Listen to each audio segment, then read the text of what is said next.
It's the year of the millets and I've got you yet another recipe. Today we're making a refreshing salad tabbouleh but with millets. Let's see how to make it. The most important thing about Kodo millets is that you need to soak it for at least 6 hours. These are really tiny grains, but you have to wash them twice because they leave out a lot of color.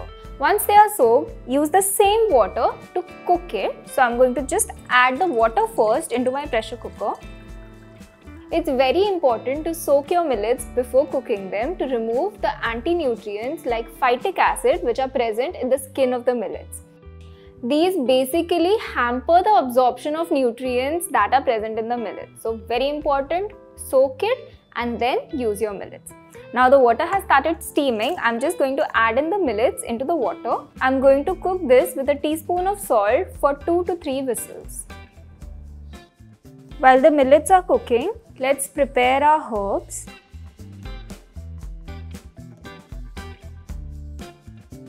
It smells so beautiful and fresh while you cut into it.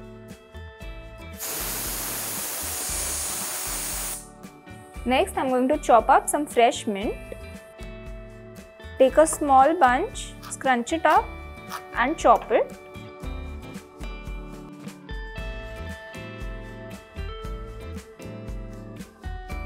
Tabbouleh is a Mediterranean salad which is made using fresh herbs instead of salad greens. After 3 whistles, I've let the whistle die down on its own.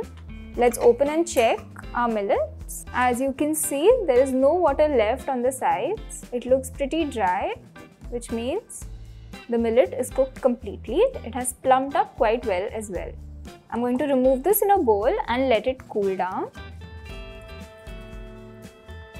Millets in general are very easy to digest, so you can have them for any meal of your day, whether it's breakfast, lunch or dinner. Kodo millets are very high in soluble and insoluble fiber and antioxidants as well. They are super easy to digest like I mentioned and are rich in iron. These are also diabetic friendly. Now I'm going to let this cool completely. The cooked millets have cooled down completely and they separate quite easily. This means they're cooked properly. We're going to start with the salad dressing first. I'm going to add in 1/4 cup of extra virgin olive oil to this, along with juice of 1½ lemon. Originally, this salad is supposed to be quite tangy with the lemons, but you can adjust it as per your taste. You can start with half a lemon and move on to more if you need it. When you add the olive oil and lemon to the Kodo millet, it ensures that the Kodo millet absorbs all of these flavors and transmutes it to all the other ingredients as you mix it.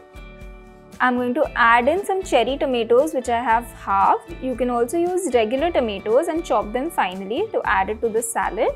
Next, I'm adding in 1 red onion which is finely chopped. You can also use spring onions here if you like and if they are in season. Next, I'm adding in chopped English cucumbers. I'm adding in the curly parsley which we chopped earlier. And lastly, our chopped fresh mint. This smells so divine right now. Time to mix up our tabbouleh. I'm just making sure everything from the bottom goes on top and everything from the top goes at the bottom. If you see any lumps, just try to break them with your spoon. The lemon and mint together smells so amazing. And the pepperiness of the parsley is really coming through while mixing the salad. The onions add a bit of sharpness and the tomatoes add a little bit of juiciness to the entire salad. You can serve the salad immediately, but it tastes even better when you let it rest for about 30 minutes. You can have this as a side dish or serve it as your main meal as well. Try this recipe out and let me know how it turns out for you. This is Chef Bhumika signing off from Rajshri Food.